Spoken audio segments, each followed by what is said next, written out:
E aí, pessoal, tudo bem? Tudo certo? Eu sou o Giovanni Letti. E eu sou o Patrick Naufel. Tudo certo aí, Patrick? Tudo ótimo. Dias corridos, semana que passa voando, mas estamos aí na luta, né? Então tá ótimo. Hoje nós começamos o quinto episódio do Podcast, o podcast da inteligência de mercado, o podcast da inovação, o podcast da Intelimerc. E hoje é um baita episódio, né, Leti? É um episódio mais que especial aí. Sim, é totalmente especial, pois hoje nós temos um convidado. Vamos aplicar todas as nossas técnicas aqui de entrevistadores e extrair muito conteúdo aí junto ao nosso convidado. Conte pra Pois gente é. quem é, então. Pois é, a única técnica de entrevistador que eu domino é da Silvia Popovic. Eu sou, acho que meio como ela, assim, eu faço a pergunta e eu mesmo respondo e não deixo o convidado responder, né? Então eu vou tentar não fazer isso hoje, né? Boa, excelente, excelente. Mas nós estamos aqui com um grande amigo meu, né? O nosso querido André Rousselet Sardá. E daí, meu velho? Agora sim, aqui estamos em definitivo. Tudo certo contigo? Como é que tá, Giovanni, Patrick? Tudo certo? Tudo bem? Estou falando aqui direto de Porto Alegre, né? Sou natural daqui, foi aqui que eu conheci o Giovanni, na nossa saudosa Fabico, né? A Faculdade de Comunicação da Uhum. Universidade Federal do Rio Grande do Sul. E tudo bem, é um prazer, eu agradeço muito o convite de vocês para a gente trocar essa ideia, trocar esse papo. E tô aí, né? Tô aí, mesmo nessa técnica Silvia Popovic de entrevista, eu vou tentar falar um pouquinho aqui da minha experiência, do que vocês quiserem saber aí. Muito bom. Então vamos começar por aí, André. Vamos começar por aí. Conte pra gente um pouquinho a respeito da sua trajetória profissional. Eu estava olhando o seu LinkedIn, né? A gente até se conectou ali e eu vi que você tem uma longa trajetória também, tem uma trajetória muito interessante, né? Eu sei que talvez ter conhecido o Leti não tenha sido o ponto alto da sua trajetória aí, né? Mas isso Foi aí ponto você pode baixo deixar você pode deixar ponto de baixo da lado. carreira dele foi ter É, sido acho meu que colega na assim, universidade. tá louco. Mas ainda bem que temos o Leti que nos une e nos conecta. Então, por favor, André, conte pra gente quem é você. Então tá, Patrick, né? Primeiro, né, de novo, muito obrigado por esse convite. Até tem alguma historinha aí antes de chegar no Giovanni, daí ele vai poder descobrir se foi mesmo um ponto alto ou baixo da minha carreira ter conhecido ele. Então, antes eu vou fazer um suspense. Vou contar um pouco do que aconteceu na minha vida. Na verdade, a minha carreira é grande porque eu sou velho, né? Eu já estou com meus 49 anos aí. E antes de cursar publicidade, eu fiz letras, né? Eu me formei em letras, também pela URGS. E, na verdade, eu sempre gostei muito dessas duas coisas, assim, a comunicação e a literatura, né? Uma coisa eu acho que influencia a outra. E a literatura sempre teve um papel, acho que a arte clássica, assim, de forma geral, sempre teve um papel muito importante na minha formação. Eu sempre gostei muito de recorrer aos clássicos, assim, quando eu tenho alguma dúvida. Eu não sou muito futurista, porque eu acho que o futuro nada mais é do que uma reprodução do passado, né? Então, citando alguma música aí, que eu não estou me lembrando qual é agora, mas é mais ou menos assim, né? Então, eu acho que se a gente souber muito bem o que já aconteceu, né, as motivações que nos trouxeram até aqui, a gente vai conseguir lidar bem, né, com o futuro. Então, eu Uhum. comecei assim, e logo depois da faculdade, na verdade, eu entrei em letras, né. A publicidade sempre foi a minha primeira escolha, numa época em que a gente não tinha muita opção quando a gente queria ir para o mercado criativo, né? Nas faculdades de design ainda não eram uma opção para a gente. Uhum. Então a publicidade acabava se tornando esse caminho, mas de que em momento algum eu me arrependo da minha formação, que eu ainda hoje, se eu tivesse que escolher, eu escolheria fazer publicidade entre qualquer outro curso, porque eu acho que essa capacidade que a gente vem perdendo, né, de criatividade, de reflexão, de pensamento crítico e várias coisas, eu acho que a publicidade ela nos ajuda muito com isso, né? Ela é uma faculdade que nos ajuda a refletir antes de executar qualquer coisa. Ela não é uma faculdade muito técnica, né? Até porque Uhum. nós, né, Giovanni, na época da URGS, a gente não tinha nem muito laboratório para fazer isso, né? A gente tinha mais era que pensar Era, do que executar mesmo. É. Eu lembro que nas minhas E primeiras experiências de agência, a gente desenhava tudo no papel. O famoso Rafa total. era no papel ali, era os papéis de seda gigantes, e a gente desenhava tudo na mão, ó, vamos fazer assim, storyboard de filme, e já fazia filme na época, né? Filme não é coisa nova, né? Então eu lembro da gente usar muito ainda a técnica da criatividade mesmo, pegar referência, abrir livro, enfim, é muito legal isso daí mesmo. Ô, Patrick, tu sabe que essa discussão, isso que tu está falando aí, hoje eu trabalho né, sou sócio de um estúdio de design aqui em Porto Alegre, e a faixa etária do pessoal que trabalhou com a gente, né, até hoje é a faixa etária do jovem profissional de design que sai das faculdades, né, ali na faixa dos seus 20 anos e tal. E quando a gente conta algumas dessas histórias para eles, eles não, cara, eles não conseguem nem alcançar muito bem, eles não conseguem nem entender muito bem como é que era um tempo em que a gente não tinha nem computador para trabalhar na nossa Aham. indústria criativa, né, cara? Não tinha, porque era verdade. Eu acho que o Giovanni lembra, na época da faculdade, isso foi lá no início da década de 90, cara, a gente tinha um laboratório de informática que tinha uns 4 ou 5 computadores que já não eram lá, né, grandes computadores, e era uma grande novidade na faculdade de publicidade, o laboratório de informática da comunicação. E aí, nesse estágio, eu trabalhava no departamento de fotocomposição, que era mais ou menos Aham. isso, Patrick, né? Tinha uma sala Destape. escura onde se reticulava a foto, onde se recortava impresso para colar e formatar e diagramar um jornal ainda, sabe, daquela forma antiga de tu recortar e colar no jornal. Então, cara, isso tudo que a gente está vivendo hoje na comunicação, na indústria da publicidade, na indústria criativa, é uma coisa muito recente, né, para todo mundo. Interessante. Então, eu considero a gente privilegiado de ter conseguido passar por toda essa etapa, sabe? A gente consegue ter esse Uhum. panorama muito mais amplo de tudo que está acontecendo, né? E aí, a partir desse estágio, eu acabei, depois de trabalhar um pouco em estúdios de design aqui em Porto Alegre, eu acabei indo. Eu sempre fui muito mais para o lado do design gráfico do que da publicidade e propaganda propriamente dita. E eu fui conviver um pouco mais com publicidade e propaganda depois desse meu estágio, onde eu entrei no mercado da política.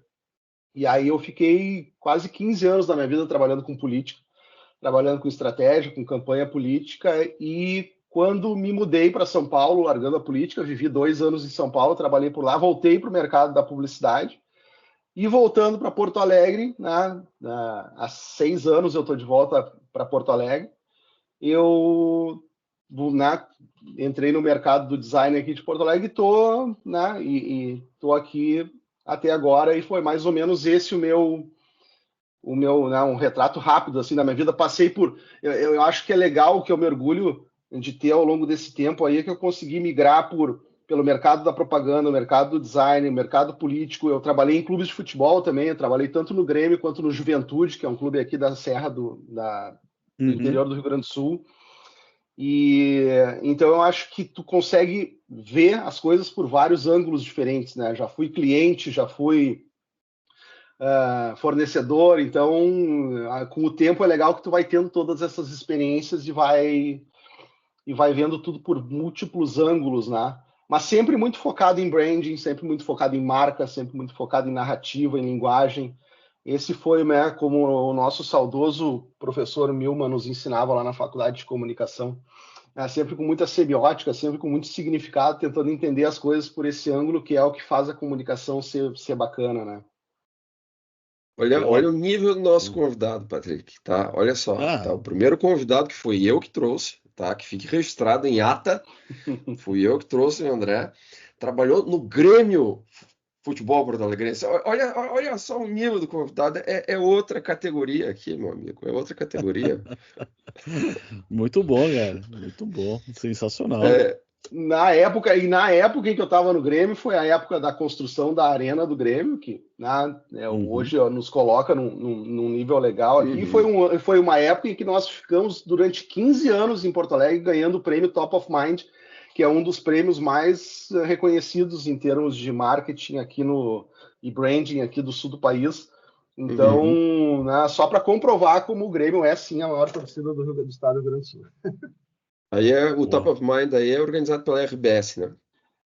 O Top of Mind é da revista Amanhã, com o apoio da RBS, né? A gente tem o Top de Marketing aqui também, que é da DVB, que aí são um pouquinho diferentes, né? Os escopos de premiação, Sim, assim, o sim. top de Marketing, inclusive, foi jurado esse ano, foi convidado para ser jurado, também na categoria de Branding. Então, essas duas premiações são as premiações que mais ou menos se destacam, né, aqui na nossa pequena aldeia, aqui no nosso pequeno condado. E André, você é sócio então, né, do estúdio do BDS, né, Brief Design and Strategy, né? Então, como é que é aí? Conta um pouco mais para a gente desse estúdio que é bastante legal, assim, como é que é respirar design e estratégia aí? Isso foi muito legal. A minha entrada na BDS, ela se deu depois de um reencontro, né? O fundador da BDS, ele foi meu colega de trabalho há 22 anos atrás, né? Na época em que eu estava fazendo um dos meus primeiros estágios na Assembleia Legislativa, que foi o lugar onde eu acabei ingressando nesse mundo da política.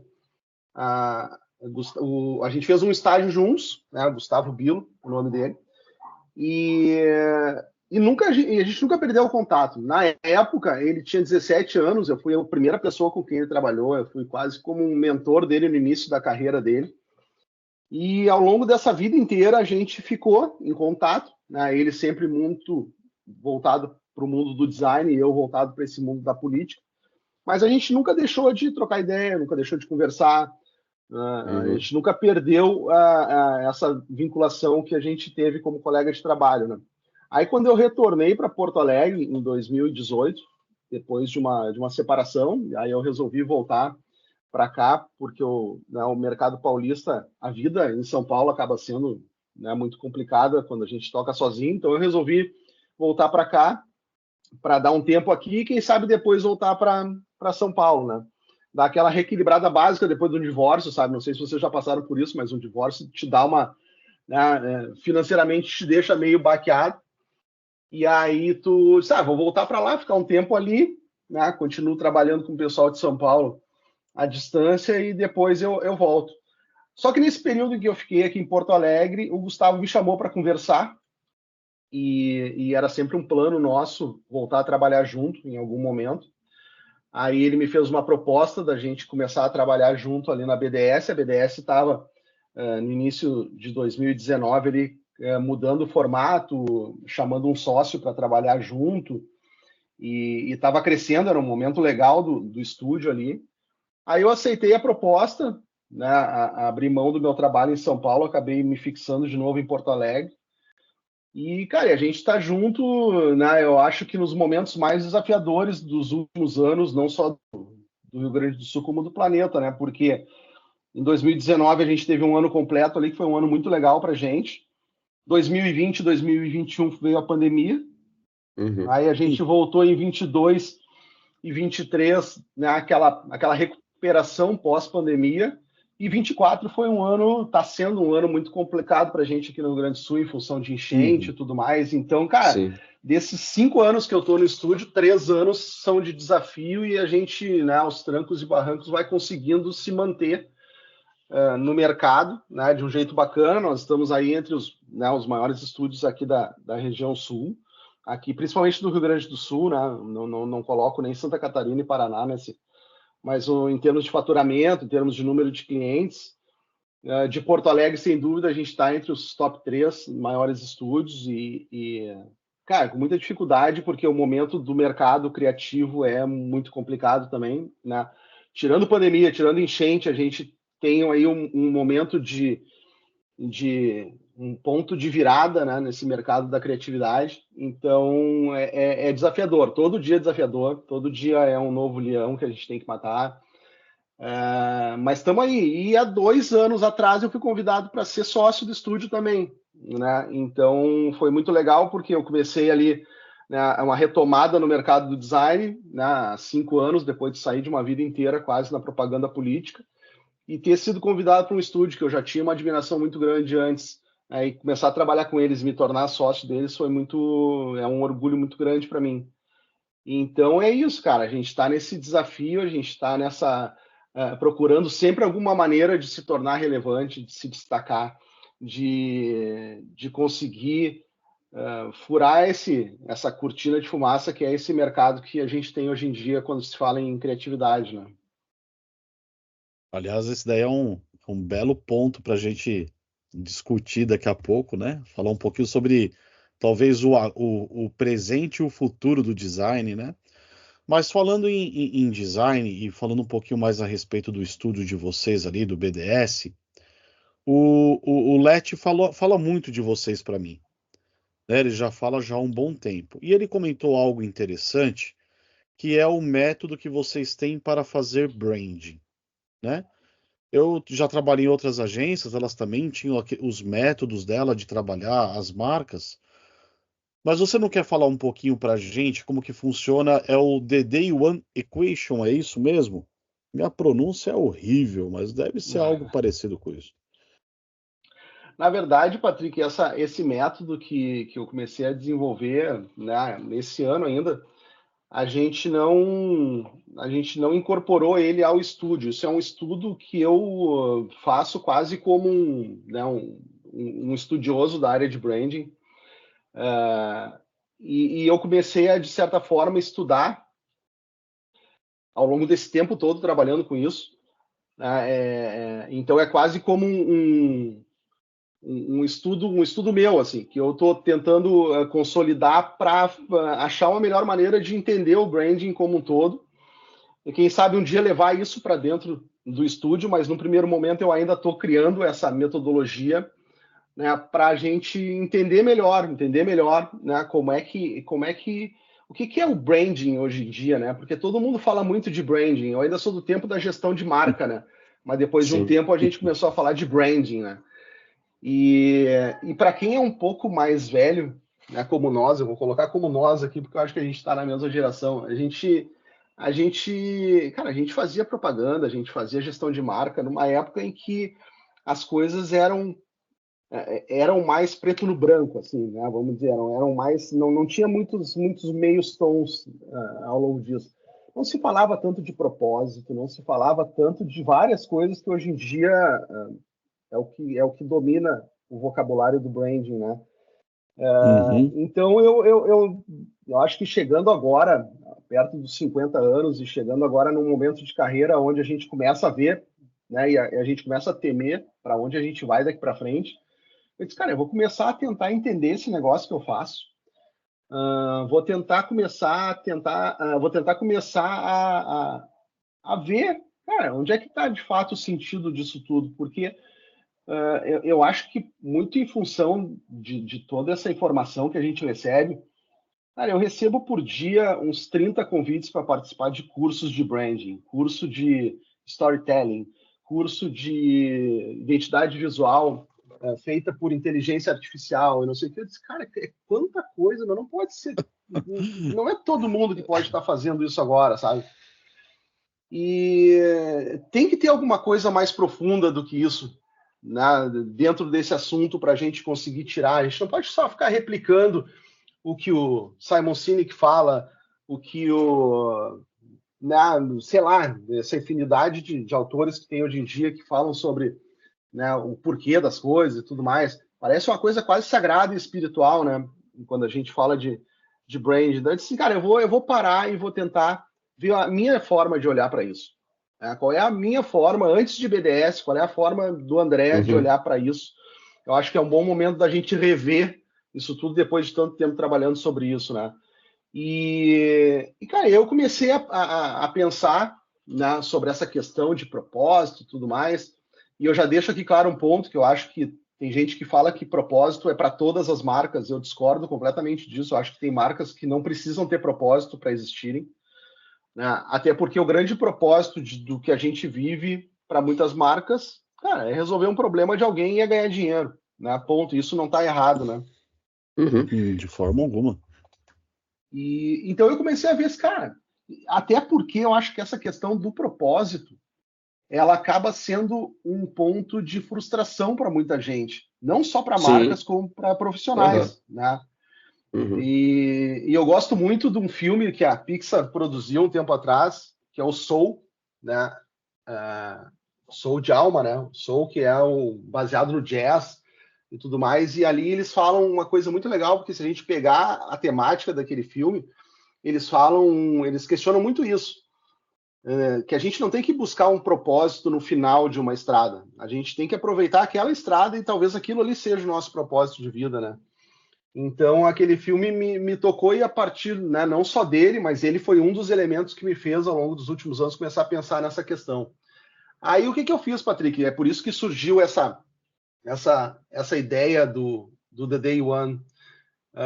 Eu comecei a ir lá para trás das grandes marcas e pegar o dia 1 delas como um elemento significativo, assim, de que ali, no primeiro dia de cada marca, cara, ali tá tudo muito puro e cristalino qual é a função daquela marca, porque se a gente tem uma ideia e manifesta aquela ideia para o mundo, alguma coisa nos motivou para aquilo ali, alguma coisa fez com que a gente movimentasse e canalizasse a nossa energia para colocar aquilo ali em prática.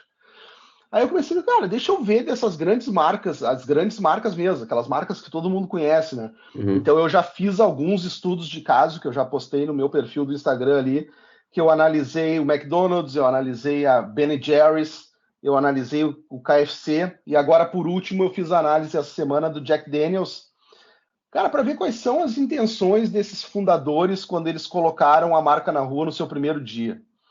E a partir dessa análise, né, a equação do dia 1 não estava no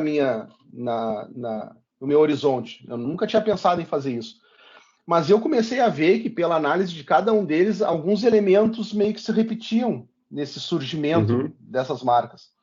E aí eu comecei a ver, né, como eu acho que pessoas da nossa área assim, começam a ter um reconhecimento de padrões um pouco mais fácil, assim, para até lembrar do livro do William Gibson, né, o reconhecimento de padrões, dando uma indicação aqui de literatura, já que é um livro muito legal, que o William Gibson, que foi o autor do Neuromancer, que foi das obras que influenciou Matrix, né, e tudo mais, ele tem um livro chamado Reconhecimento de Padrões, que é um livro dos anos 80 e que muitas coisas que ele fala ali está acontecendo hoje em dia quando a gente fala em propaganda, né?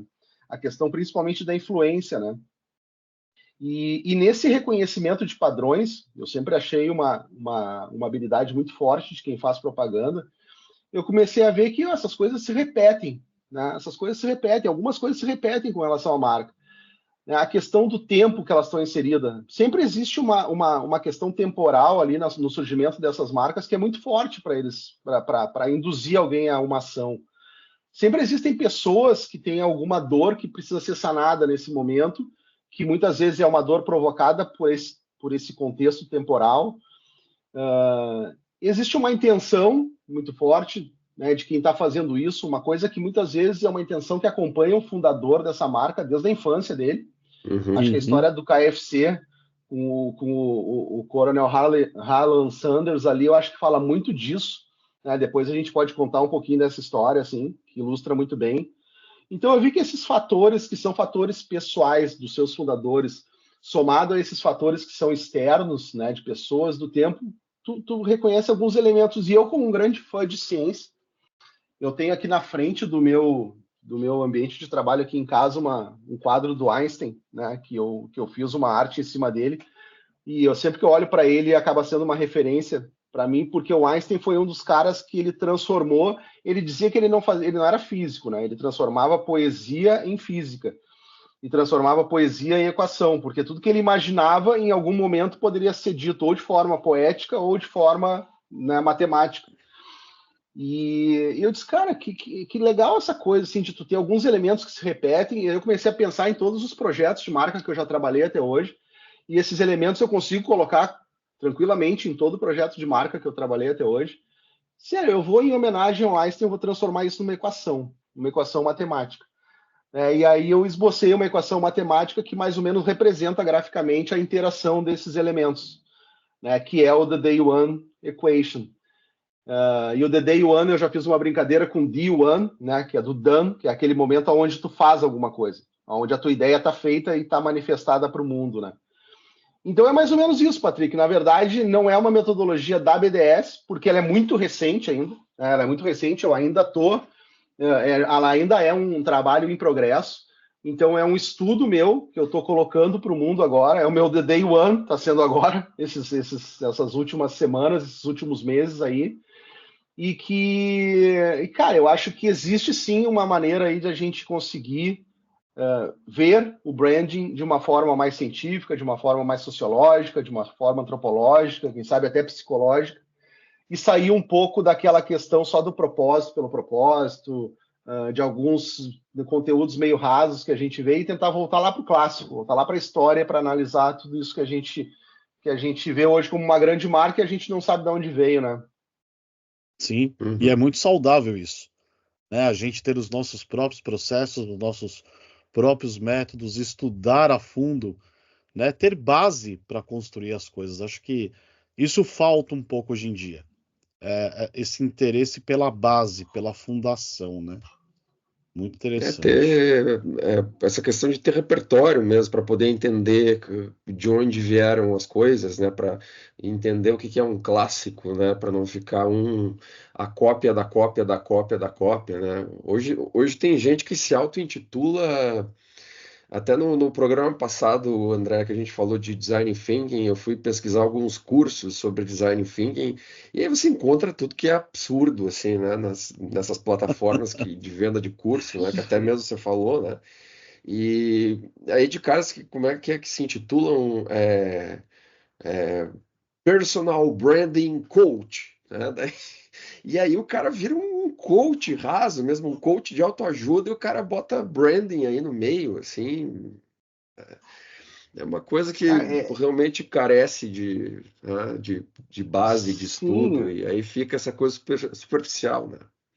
e eu acho que essa discussão que a gente tá propondo aqui, está trazendo, que na verdade a gente está discutindo aqui, e a gente chegou ao ponto, né, do Giovanni me convidar, porque, cara, como eu penso todos os dias sobre isso, em função do meu trabalho, né, meu 9 to 5 ali é pensando em branding, é pensando em marca, é pensando em comunicação. Várias vezes eu e o Giovanni já trocamos ideias sobre isso e tal, então quando tu pensa o tempo todo sobre isso, e trabalhando, cara, a gente já tem quase aí 30 anos de mercado, né? Eu acho que nós três aqui a gente tem isso. E a gente já viu muita coisa acontecer, e a gente nunca viu isso que está acontecendo agora, né? Tantos títulos e tantas expressões, e o cara, ele é o head de brand storytelling, o cara é o head de não sei o quê, e todo É, mundo é head de alguma coisa, todo mundo é aham, lead de alguma coisa. E aí, quando tu vai ver, meu, a literatura do cara, ela se resume a 4 ou 5 livros que são aqueles livros que estão na moda ali, né? Que todo mundo já leu e a discussão não se sustenta. Só que o mercado, de certa forma, tá tão raso que isso acaba sendo profundo hoje em dia, né? A uhum, profundidade ela é hoje relativa. Isso é que nos preocupa, né? Eu acho que é uma sim. preocupação que vocês devem ter também. Eu fico pensando assim, cara, alguém me perguntou assim, tá, e o que que tu vai fazer com isso? Tu vai fazer um curso? Tu vai vender esse produto? Eu falei, não, cara, eu não quero dar curso para ninguém. Eu não quero criar um produto, eu quero facilitar o meu entendimento sobre as coisas e tentar tocar 1 ou 2 pessoas pelo caminho, como talvez vocês estão ouvindo isso agora, quem vai ouvir esse podcast aqui, o pessoal com quem eu trabalho. Eu quero tentar entender melhor, porque está tão confuso esse universo, até para gente que tem 30 anos de mercado, que eu quero tentar facilitar ele para quem vem agora, porque, meu, o que eu vejo trabalhando com jovens da faixa etária entre 20 e 30 anos nesse mercado, tá todo mundo muito confuso, tá todo mundo muito sem saber para Uhum. onde ir, sem saber o que fazer. Então eu acho que a grande ajuda para eles é tentar dizer para eles, cara, na verdade, todo esse monte de terminologia que vocês têm aí, ela se resume a alguns elementos. São 4 ou 5 elementos que se eles se repetem a vida inteira, se tu for estudar a simbologia da Igreja Católica, se tu for estudar o branding da Nike, elas se repetem. Então é isso que a gente Tá tem que tudo tentar ali. entender. Tá Tá tudo tudo ali já. ali. Então eu Propaganda acho que FIDE. exatamente, né?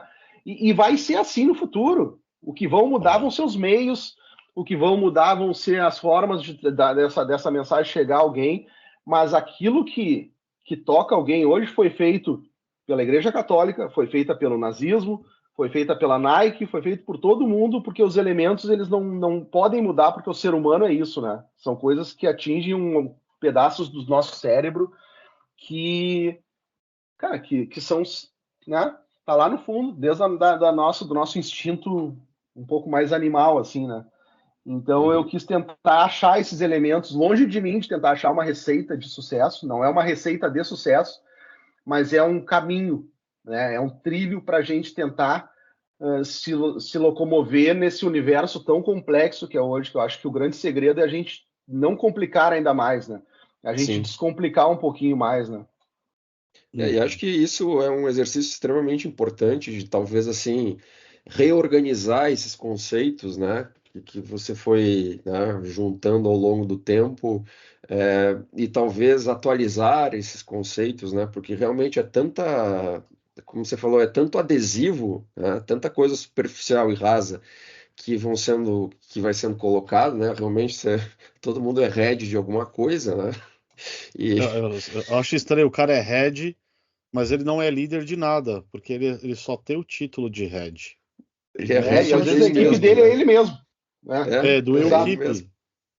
É estranho isso aí, mas Mais E é enfim. muito, self-head. meu, e é muito head e pouco cérebro, né? Porque, cara, é tudo, é um monte de cabeça, mas cérebro que é bom tem pouco, né, meu? Pouco brain, muito head para pouco brain, né? Eu acho que vocês têm a mesma impressão que talvez assim que eu tenha. Existem coisas assim que também são, geralmente quando a gente se depara com algumas coisas aí, cursos e sei lá o que desses heads assim, o cara apresenta alguma coisa como sendo super nova, né? Nossa, aí você olha assim, né? Peraí, mas eu já li alguma coisa parecida com isso há uns 20 Oh, anos atrás, mais ou mais do menos, né? mesmo, né? E aí o cara pegou assim a teoria de maneira bastante superficial e simplesmente colocou um outro, né, empacotou de uma outra forma e vão levando, né, cara? E vão empurrando assim e cada vez mais Exatamente. superficial. Exatamente. Uma vez eu falei que o cara que. Eu disse assim, cara, eu vou falar. Todo mundo tá falando de storytelling, né? Que storytelling é outra palavra que hoje é. Cara, todo mundo é um storyteller, né? Aham. E sem nunca ter contado uma história na vida. É isso que é engraçado, assim, né? Porque às vezes as pessoas não sabem nem o que é e tal. Daí eu disse, cara, eu vou dizer para vocês quem é que criou o storytelling. Foi o Homero. Primeiro que ninguém sabia quem era Homero, né? Todo mundo achou que era algum designer, né? Algum Algum influencer, cara pelo algum influencer de head, tal, ele tem um algum canal do influencer, algum YouTube. head, né? É, Esse cara, Homero, quem é o cara? Homero, o Homero que escreveu a Ilíada e a Odisseia, que foi toda a ah, narrativa que o mundo ocidental conhece hoje em dia, foi criada nesses dois livros, né? A Mitologia. primeira coisa que a gente. E é isso, meu. E é isso. É isso. Não é uma coisa absolutista, mas é isso. Quem criou a narrativa moderna foi Homero. Eu não admito alguém falar em storytelling sem conhecer as antigas narrativas orais e depois essa transferência para a narrativa verbal e escrita.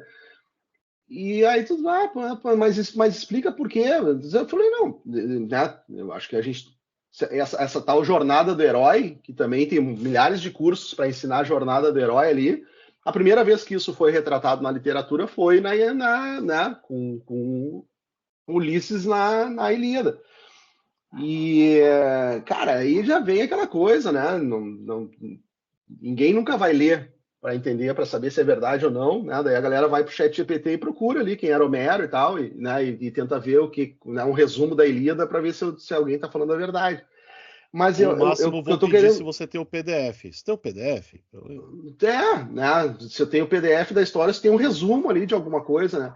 Eu disse, Ah, cara, né, agora sem né, brincadeira e sem exageros, tudo isso que a gente está vendo hoje aí vai muito ao encontro do que o Giovanni falou, né? Cara, é uma teoria que já existiu e que na linguagem de muita gente, simplesmente o que tu faz é torná-la mais inspiradora.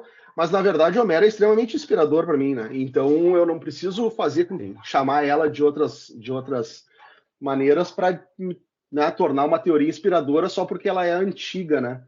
Então, eu acho que é isso que a gente precisa. E infelizmente, né, cara? Infelizmente, o nosso método, hoje em dia, tipo, cara, a gente trabalha com projetos dentro do escritório de design. A gente trabalha no máximo, fazendo uma consultoria para alguém, sendo conselheiro em algum projeto, mas a gente está sempre trabalhando. E a galera quer ganhar dinheiro um pouco mais fácil.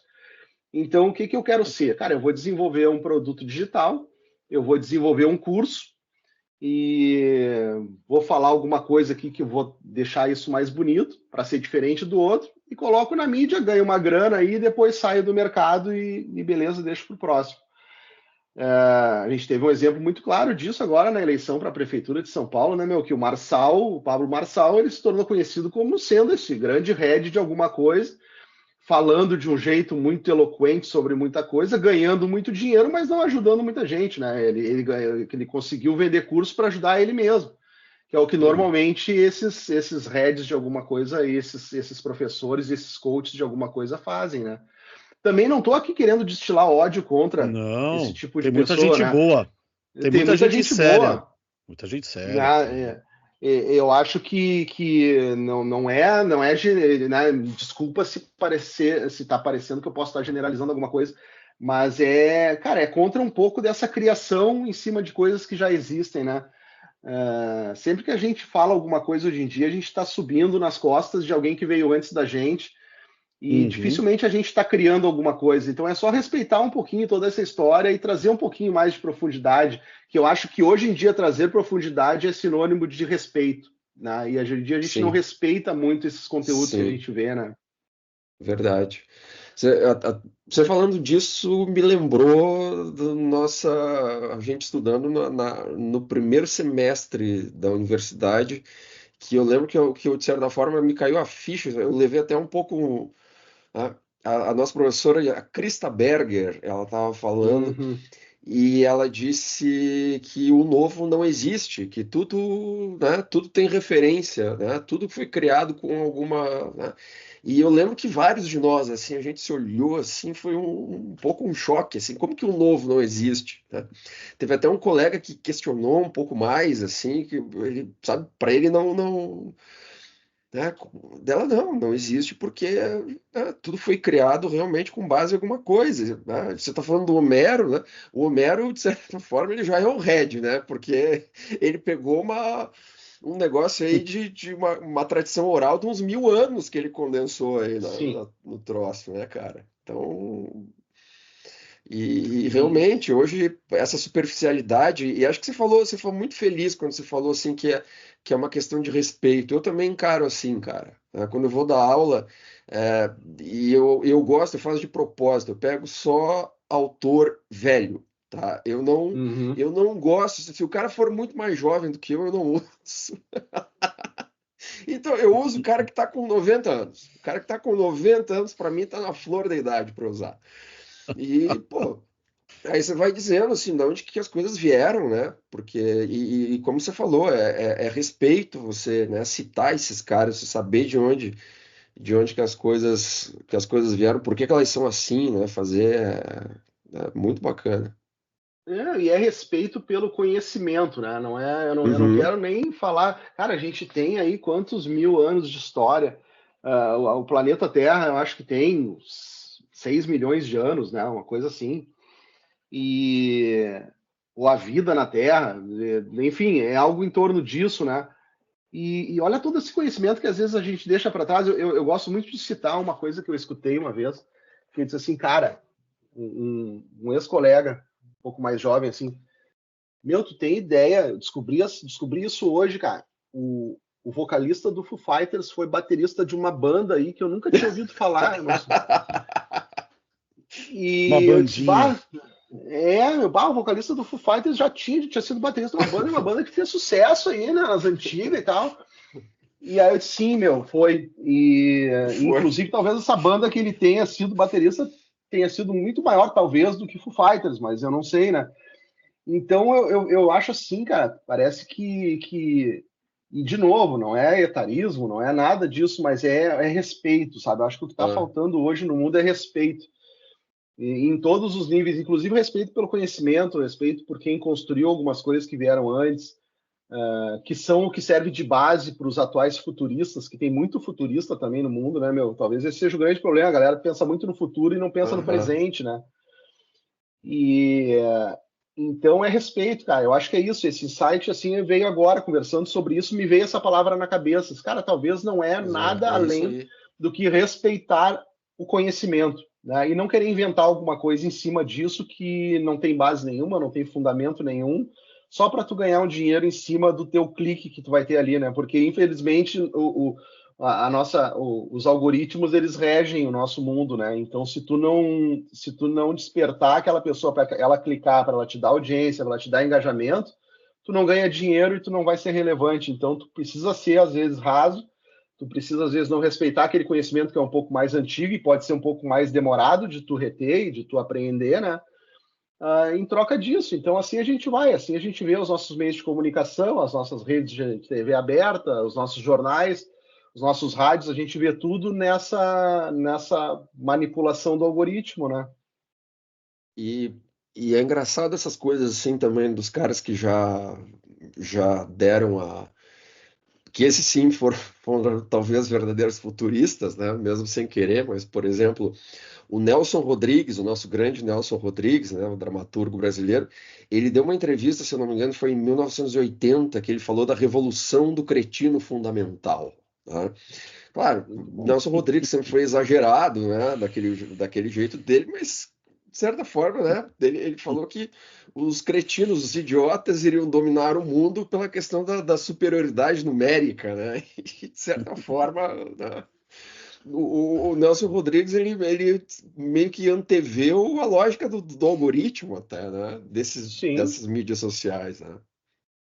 O Humberto Eco falou uma coisa parecida, né? Ele diz que, infelizmente, ele viveu para ver todos aqueles imbecis que nunca conseguiram falar ter voz, né? Que a partir de todas essas redes Aham. sociais, né? E, cara, eu não vou discutir com o Nelson Rodrigues, eu não vou discutir com o Humberto Eco, né? Então, se esses caras falaram, eu acho que algum fundo de verdade tem, né? Uhum. É, Sim, não. cara. Cara, e a gente falou, né? Você está pensando aí que não o Day One ainda não é um método, é uma concepção, né? Uma elucubração intelectual bastante interessante.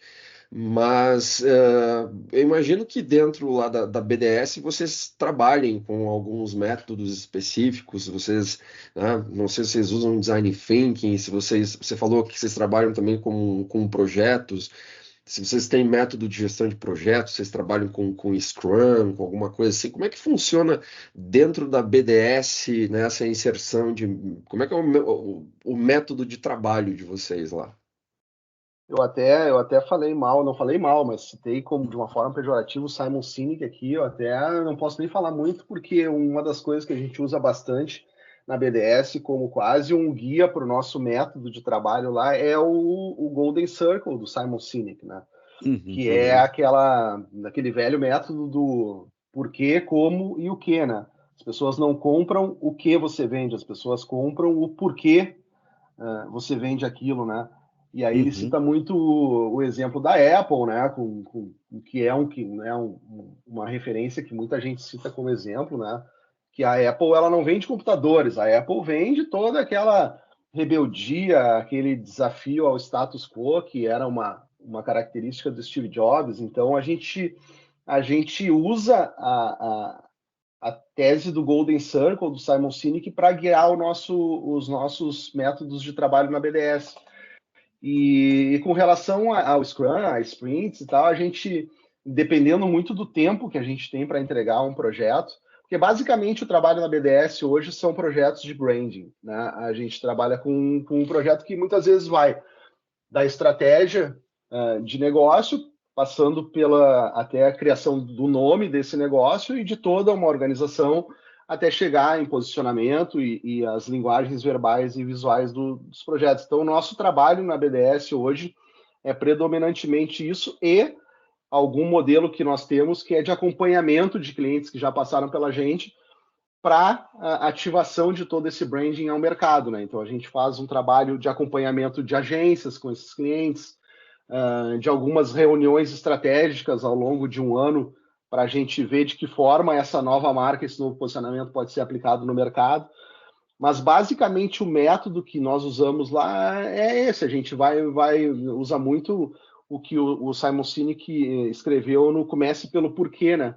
Que eu acho que um grande livro para quem está começando a tentar entender essas questões todas de como construir um brand. Eu acho que é muito legal como uma base para isso. Depois você vai vendo que tem outras coisas, né? Depois você vai cruzando com outras coisas e vai vendo que, né, tem muito mais por baixo disso. Então, o nosso projeto ali é muito esse, né? A partir do Simon Sinek, a gente tem uma escuta ativa muito grande, porque a gente vê que quando alguém chega com uma ideia para ser desenvolvido um projeto de marca, cara, isso é quase um processo terapêutico dessa pessoa. Ela está colocando para fora alguma coisa que ela tem, e esse processo tem que ser um processo de escuta muito grande. Então, diversas vezes, uma coisa muito legal que aconteceu ao longo desses anos é que quando a gente está nessas reuniões de imersão, cara, que é um processo de livre associação, a pessoa vai falando, a gente vai escutando, a gente vai dando alguns insights. Muitas vezes não tem nenhuma técnica de entrevista lá, Silvia Popovic, não, a gente deixa a pessoa falar e só escuta mesmo. Cara, e quantas pessoas já choraram ao longo desse processo? Sabe? Quando se lembra das intenções e das motivações que fizeram elas chegarem até ali. Porque a gente está mexendo com os sonhos de muitas delas, né? Então é por isso que a questão da intenção que tu coloca no projeto é muito forte, porque o projeto, apesar de tu estar criando alguma coisa para tu ganhar um dinheiro com isso, cara, muitas vezes é o sonho de alguém que está ali na mesa, né? E tu tá lidando com esse sonho dessa pessoa. Então, já teve isso, já teve pessoas que também se emocionam quando vem a materialização desse projeto. Mas é muito legal, acho que esse trabalho terapêutico e é muito engraçado porque, cara, tu trabalhar com posicionamento de marca é tu saber escutar. A pessoa te dá todas as respostas que tu precisa. O teu cliente te dá todas as respostas que tu precisa.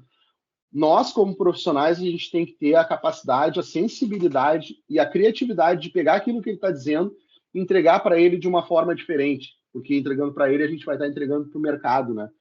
Então, eu acho que esse método que a gente fala é um método muito mais de aplicar a sensibilidade à escuta do que essa pessoa está nos passando.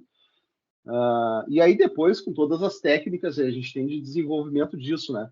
Mas, cara, o grande método é esse, a gente tentar entender por que ela está fazendo aquilo ali, como é que ela pretende entregar aquilo ali e o que de fato ela vai fazer para a gente ajudar depois no desenvolvimento futuro, até de produto, quem sabe, né? Mas é mais ou menos isso que eu acho que o The Day One, que é esse meu estudo de metodologia, assim como todas as outras metodologias que falam de branding por aí, elas falam mais ou menos das mesmas coisas, com outras lentes, né, com outras nomenclaturas, mas basicamente as análises são as mesmas, né? Tu tem que entender um pouco qual é a intenção, qual é o teu contexto, qual é o teu produto, qual é a tua personalidade que tu quer colocar naquilo ali, porque na verdade o que está todo mundo buscando é se expressar e se expressar de uma forma autêntica e diferenciada, né? Porque é isso que de fato é o que o brand tem que buscar numa marca, né? Sim, inclusive tem uma autora da área de produto digital, ela cresceu muito nesses últimos anos, mas é aquela pessoa que tem bagagem, tem experiência, que é a Teresa Torres. E ela fala, a resposta está com os clientes. Então, se a gente souber ouvir, se a gente souber escutar, né, que escutar ela envolve a ação, né? Se a gente souber fazer uma bela de uma pesquisa, uma bela de uma entrevista, colher feedback, né? A gente vai desenvolver produtos e serviços melhores, né? Muito bom. O André, até para a gente já ir encerrando o nosso papo aqui, o tempo passa. Já, meu? Passou muito quase rápido. uma hora já, meu irmão. Eu preparei um roteiro aqui, eu não falei nem um terço, não, tô brincando. Não, então nós vamos ter que fazer um segundo programa contigo. A gente gosta de fazer trilogias, né? Então nós vamos fazer uma trilogia contigo. Boa. Isso. Mas André, só para você ter algum case aí, algum exemplo, algum caso de um cliente que você poderia contar aqui para a gente e que ilustra esse trabalho que você falou da emoção, de ouvir, né, de entregar aquilo com propósito, até usando o famoso círculo dourado, o Golden Circle, né, do Simon Sinek. Alguém que tenha chorado, né? Alguém que Tem tenha que ser chorado, alguém porque que... essa é uma, cara, é uma métrica sensacional, cara, né? Se o cara chorou é porque, pô, né, E se você chorou funcionou. junto com ele, né, pô, viu o cara se É, emocionar, a gente se emociona junto. exatamente, a gente chora junto. Sim, cara, mas eu vou dizer para você assim, ó, que não é brincadeira, cara, não é brincadeira, eu não estou exagerando. Foram Mas mais de imagino um, que não. foram vários, Imagino que Sim, não. sim. porque, cara, principalmente para aquele empreendedor que está começando no negócio, né, que é o seu Aham. primeiro negócio, ou é um negócio que, tipo, cara, eu já tenho, sei lá, meus 50 anos e eu tô querendo largar tudo e agora eu tô querendo empreender, eu tô querendo colocar uma ideia, um sonho que eu tenho na rua. Cara, esse cara a gente consegue, deixando ele falar sobre essas coisas. Claro que tem assim, ó, tem pessoas e pessoas, né? Tem pessoas que acessam essa sensibilidade de uma forma mais fácil do que outras. Outras já são um pouco mais pragmáticas e Uhum, essas aí não vão sim. chorar. Né? A questão da métrica, do indicador do choro aí, essas aí o Aham. chorômetro deles não é muito alto. Né? Mas, cara, para alguns, assim, a gente vê pô, e é muito legal, sabe? É muito legal pra gente. E eu, de fato, cara, eu me emociono junto. Eu não consigo ver ninguém se emocionando na minha frente, Claro. assim, porque isso eu acho que é o mais legal, assim. O mais legal é tu conseguir chegar aos 50 anos, aos quase 30 anos de carreira e tu conseguir ainda se emocionar com aquilo ali, sabe? É isso que faz eu ainda Uhum. ter essa vontade, assim, né? Essa intenção de tentar trabalhar todo dia, né, cara? Mas eu vou citar um case, cara. Esse case as pessoas, o cliente não chorou, mas eu ouvi uma história de uma consumidora que chorou e que me fez me emocionar também. E eu acho muito legal porque assim, eu acho que o branding ele tem a parte do branding que eu acho mais legal é quando tu consegue pegar um produto que é um produto que é quase um commodity no mercado e tu consegue transformar a personalidade desse produto numa coisa completamente diferenciada, assim.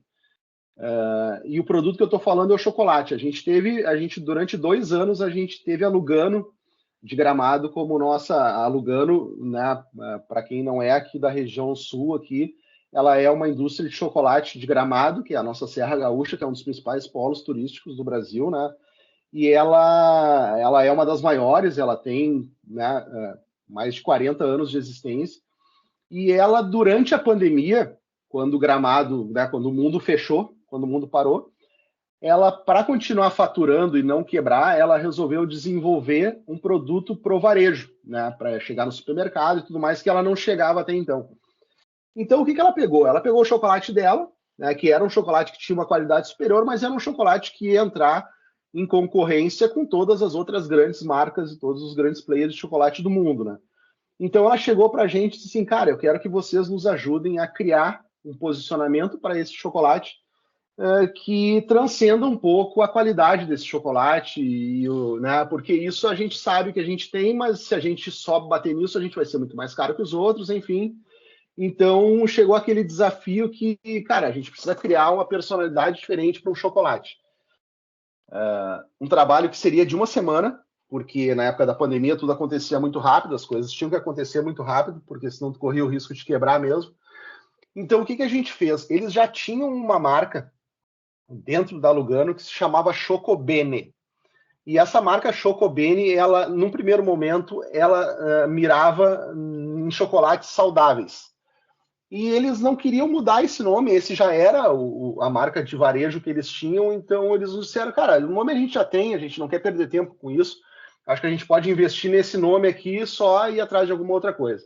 Cara, um belo dia eu tô dormindo, acordo no outro dia com aquela sensação, quase como um sonho, assim,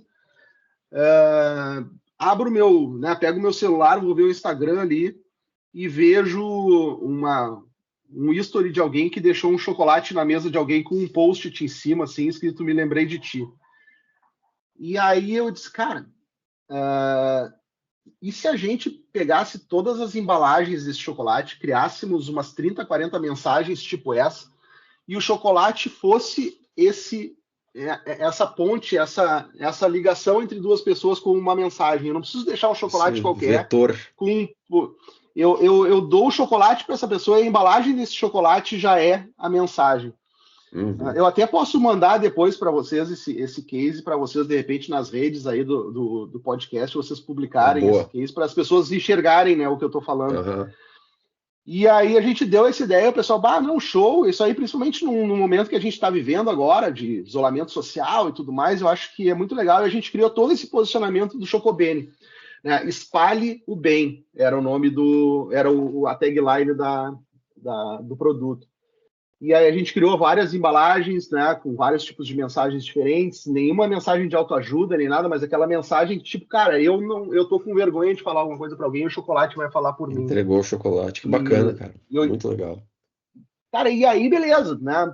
A gente ganhou, inclusive, um prêmio Brasil Design Awards com esse case em tom de voz, né? Foi justamente o tom de voz, foi a personalidade da marca que fez a gente ganhar o prêmio. Mas aí um dia eu tô trabalhando, eu recebo uma mensagem via DM do Instagram de uma amiga me perguntando quando é que iam repor esse chocolate lá em Minas Gerais e tal, e aí ele teve distribuição nacional. Eu disse, olha, posso até ver, mas por quê? Não, porque é o seguinte, a minha mãe, ela sofre de depressão, e eu, logo que o chocolate chegou aqui em Minas Gerais, eu não me lembro o nome, não é de Belo Horizonte, não é da capital, é de alguma cidade ali, que eu agora, né, peço perdão, não me lembro o nome. Eu fiz um kit com essas barras de chocolate, dei para ela, e foi um dos poucos momentos nos últimos meses que eu vi a minha mãe sorrir. E foi graças a essa ideia que vocês tiveram do chocolate. Ela olhou para aquilo ali, ela gosta de chocolate, ela viu aquilo ali, ela se emocionou com as mensagens que estavam ali, ela se emocionou com o meu ato de fazer aquilo ali, e eu quero saber porque eu quero fazer isso com outras pessoas. Eu já estou indo para alguns hospitais psiquiátricos aqui da região e estou chegando com essa ideia para a gente dar esse seu chocolate de vocês para essa região. Cara, quando ela me falou aquilo ali, assim, ó, o prêmio que a gente ganhou não significou mais nada, sabe? Aquilo ali foi o grande prêmio que a gente ganhou com o case, sabe? E, cara, eu acho que a marca, né, o produto, a embalagem, a ideia, o tom de voz, eu acho que ele tem que ter esse poder, sabe? Poder de emocionar alguém, seja, né, com humor, seja tocando de uma forma sensível como essa. Cara, aquilo ali fez com que... Tanto que eu não tenho nem dúvida, sempre que alguém me pede para citar um case que me tocou ao longo desses anos. Mente. Né? É esse que vem na minha mente primeiro, porque, cara, aí tá o círculo completo, sabe? Sim. Muito legal. Fora que envolve chocolate, né, cara? Que já é gostoso. E fora... Né? Exatamente, e aí né? tem todo um viés aí, todo um sentido, todo um propósito para o produto existir, né? No meio de tantos outros ali. Sensacional, cara. Muito bom. Parabéns mesmo, muito legal. Bem, André, não temos palavras e nem chocolates, né, para agradecer a tua presença aqui, né, foi muito bacana. Realmente acho que tem muito mais coisas que eu gostaria de te perguntar, mas a gente já está batendo 1 hora de programa e já fica o convite para os próximos programas, quando nós formos, né, senhor? É o nosso primeiro convidado e a gente vai se lembrar disso quando a gente estiver muito famoso, quando a gente for head do nosso próprio podcast. Top of mind dos top podcasts. Top of mind, né? De inteligência de mercado. Aí a gente... Né, aí nós vamos te convidar mais vezes, certamente, André. Então, muito obrigado mesmo, cara. Cara, eu que agradeço, e saber que eu sou o primeiro convidado, pô, é uma honra maior ainda. Então, eu agradeço ao Patrick, eu agradeço ao Giovanni, eu agradeço a Silvia Popovic, que foi lembrada aqui. E a gente falou num programa de Silvia Popovic, Nelson Rodrigues, Huberto Eco, Homero. A gente falou de tanta coisa, né, meu? Então, é muito legal. É muito legal. Eu agradeço e, cara, estou à disposição para quando vocês quiserem de novo. Boa, e já fica a provocação para a próxima, então. Qual é o futuro do design? Olha, ó, esse é um tema o futuro da criatividade. Eu não gosto de falar de inteligência artificial, mas... Né, mas vai falar de IA. Mas vamos a IA falar, está dominando o mundo. Design Não, cara, pode deixar que eu já coloco no chat GPT aqui algum texto para eu falar e já peço para ele me dizer o que falar aqui. Por favor, já vá se preparando. Então tá bom, galera. Foi muito bom estar com vocês mais uma vez. Agradecemos aí o André, a presença do André mais uma vez, e agradecemos a sua audiência, tá bom? Um grande abraço e até a próxima. Um abraço, pessoal. Tchau.